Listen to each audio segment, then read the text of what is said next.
बिहार में 11 चरणों में होगा मुखिया सरपंच का इलेक्शन। पंचायत चुनाव पर नीतीश कैबिनेट की मोहर, देखे शेड्यूल। बिहार सरकार ने कोरोना वायरस की रफ्तार थमते ही पंचायत चुनाव को हरी झंडी दे दी है। राज्य कैबिनेट की मंगलवार को हुई बैठक में 11 चरणों में पंचायत चुनाव कराने का फैसला लिया है। इसके लिए 24 अगस्त को अधिसूचना जारी की जाएगी। ग्राम पंचायत के मुखिया सरपंच समेत 6 पदों के लिए चुनाव कराए जाएंगे।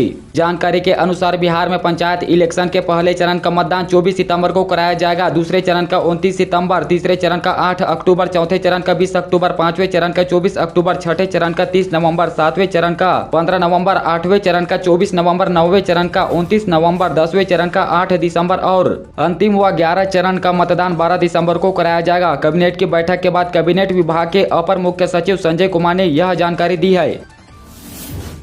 प्राइवेट स्कूल के शिक्षक भी बन सकेंगे सरकारी विद्यालयों में हेडमास्टर, सरकार ने दी हरी झंडी।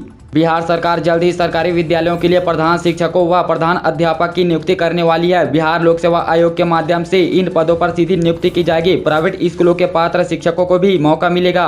स्वतंत्रता दिवस पर मुख्यमंत्री नीतीश कुमार के द्वारा की गई घोषणा के बाद शिक्षा विभाग ने अपनी तैयारी तेज कर दी है। बिहार के प्राथमिक विद्यालयों में पहली बार प्रधान शिक्षकों की नियुक्ति की जाएगी। पहले विद्यालय के वरीय शिक्षक ही इसका भार संभालते थे, लेकिन अब कमिश्नर के द्वारा इस पद पर नियुक्ति होगी। बीपीएससी राज्य में 45,892 हेडमास्टरों की बहाली करेगा। प्रदेश के 40,058 सरकारी प्राथमिक विद्यालयों में प्रधान शिक्षक और 5,334 उच्च माध्यमिक विद्यालयों में प्रधान अध्यापक की नियुक्ति की जाएगी।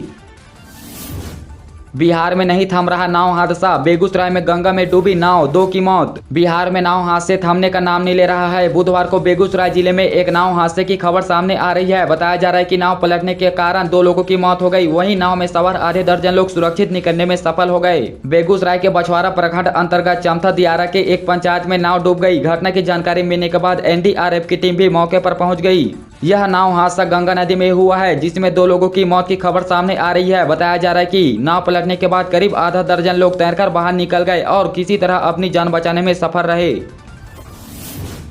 बिहार के 29 जिलों में 276 सड़कों पर चढ़ा पानी, आवाजाही में आ रही दिक्कतें। राज्य में पटना सहित करीब 29 जिलों के 276 मुख्य सड़कों पर बाढ़ का पानी चढ़ गया है। इनमें सबसे अधिक सहरसा जिले में करीब 32 सड़कों पर बाढ़ का पानी है। वहीं दूसरी नंबर पर भागलपुर जिले की 28 सड़कों पर बाढ़ का पानी है। पटना जिले में 9 सड़कों पर बाढ़ का पानी है। उनमें से 6 सड़कों पर यातायात बाधित हुआ है। हालांकि पथ निर्माण विभाग ने क्षतिग्रस्त सड़कों का आकलन शुरू कर दिया है। साथ ही पानी उतरने के साथ ही सड़कों को बेहतर बनाने का काम शुरू होगा। बिहार में उज्ज्वला योजना के दूसरे चरण की शुरुआत, जानिए बिना एड्रेस प्रूफ के कैसे मिलेगा गैस कनेक्शन। उज्ज्वला योजना के तहत बिहार में गैस कनेक्शन दिए जा रहे हैं। लाभार्थी मुफ्त गैस कनेक्शन ले सकते हैं। दूसरे चरण में इस बार एक बड़ा बदलाव किया गया है। नए गैस कनेक्शन के लिए अब एड्रेस प्रूफ की जरूरत नहीं होगी। बिना एड्रेस प्रूफ के केवल कुछ जरूरी कागजातों के साथ नया गैस कनेक्शन ले सकते हैं। प्रधानमंत्री उज्ज्वला योजना के दूसरे चरण की शुरुआत 10 अगस्त को किया गया। प्रधानमंत्री नरेंद्र मोदी ने वर्चुअल तरीके से इसकी शुरुआत की। बिहार में भी दूसरे चरण के तहत नई रसोई गैस कनेक्शन दिए जा रहे हैं। उज्ज्वला योजना के लिए तय किए गए नियमों के आधार पर ही लोग इसका लाभ उठा सकेंगे। बिहार में सरकारी स्कूल के बच्चों का बनेगा health card. Mid day meal में सुबह का नाश्ता भी देगी सरकार। बिहार सरकार अब स्कूली बच्चों के सेहत का भी ख्याल रखने जा रही है। शिक्षा के साथ ही बच्चों के सेहत का ख्याल रखने के लिए अब हेल्थ कार्ड बनाने की तैयारी चल रही है। प्रारंभिक विद्यालयों में पढ़ने वाले बच्चों को इसका लाभ मिलेगा। वहीं मिड डे मील में भोजन के साथ अब नाश्ते को भी जोड़ा जा सकता है। भाजपा से हुई ये चूक तो पड़ेगा महंगा, मंत्री सम्राट चौधरी ने उम्मीदवारों को दी चेतावनी। बिहार में पंचायत चुनाव का बिगुल बज चुका है। राज्य सरकार ने चुनाव के लिए हरी झंडी दे दी है। प्रदेश में 11 चरणों में पंचायत चुनाव कराने का फैसला लिया गया है। वहीं पंचायती राज मंत्री सम्राट चौधरी ने चुनाव को लेकर राजनीतिक दलों को सचेत किया है। वहीं राजनीतिक दलों ने भी अपने अपने समर्थक प्रत्याशियों के लिए ग्राउंड सजाना शुरू कर दिया है। इस बीच एक न्यूज चैनल पर बात करते हुए पंचायती राज मंत्री सम्राट चौधरी ने सभी राजनीतिक दलों को चेतावनी दी है। ग्रामीण घरों में नल जल कनेक्शन पहुंचाने में आगे निकला बिहार। फीसदी राज्यों में शामिल है यूपी। मोदी सरकार के महत्वाकांक्षी जल जीवन मिशन के तहत ग्रामीण नल जल कनेक्शन मुहैया कराने में बिहार ने सर्वश्रेष्ठ प्रदर्शन किया है। इस मिशन को शुरू हुए 2 साल हुए हैं। तब से राज्य ने नीचे के 5 राज्यों से लेकर शीर्ष 5 में शामिल होने वाले तक का सफर तय किया है। 2 साल पहले राज्य में केवल 1.84% घरों में कनेक्शन थे। अब यह संख्या 86.96% पर पहुंच गई है। कई अफसरों पर जल्द हो सकता है केस, जांच टीम को मिले अहम सुराग, जाने वजह। अवैध बालू खनन में नपे कई अफसरों पर आय से अधिक संपत्ति का मामला दर्ज हो सकता है। इन अफसरों की संपत्ति की छानबीन में जांच टीम को कई अहम जानकारियां हाथ लगी है। ठोस सबूत मिलने पर ऐसे अफसरों पर भी कार्रवाई की जा सकती है। IGIMS में 4 नई सुविधाएं शुरू, रेटिना के रोगों का होगा तुरंत इलाज, खुला 300 क्षमता का कैफेटेरिया।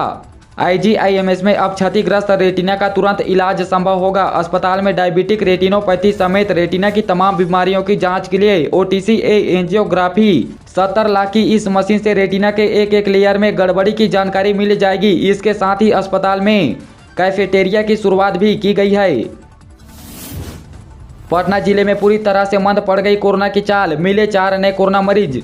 कोरोना की चाल पटना जिले में पूरी तरह से मंद पड़ गई है। हालांकि वर्तमान में भी रोजाना 3 से 5 मरीज जिले में मिल रहे हैं। खास बात तो यह है कि सोमवार को जहां पटना जिले में कोरोना के एक भी मरीज नहीं मिले, वह आंकड़ा लंबे समय के बाद 0 पर पहुंच गया था। इसको देखते हुए स्वास्थ्य विभाग के अधिकारियों ने सावधानी बरतते हुए कोविड नियमों का पालन करने की अपील जारी की है।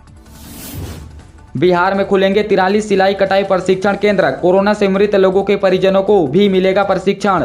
राज्य के 43 जगहों पर सिलाई कटाई प्रशिक्षण केंद्र खोले जाएंगे। इन केंद्रों पर कोरोना से मृत लोगों के परिजनों को प्रशिक्षण में प्राथमिकता दी जाएगी। उद्योग मंत्री सैयद शाहनवाज हुसैन ने मंगलवार को खादी मॉल परिसर में बिहार राज्य खादी ग्रामोद्योग बोर्ड द्वारा संचालित सिलाई कटाई प्रशिक्षण केंद्र का शुभारंभ किया।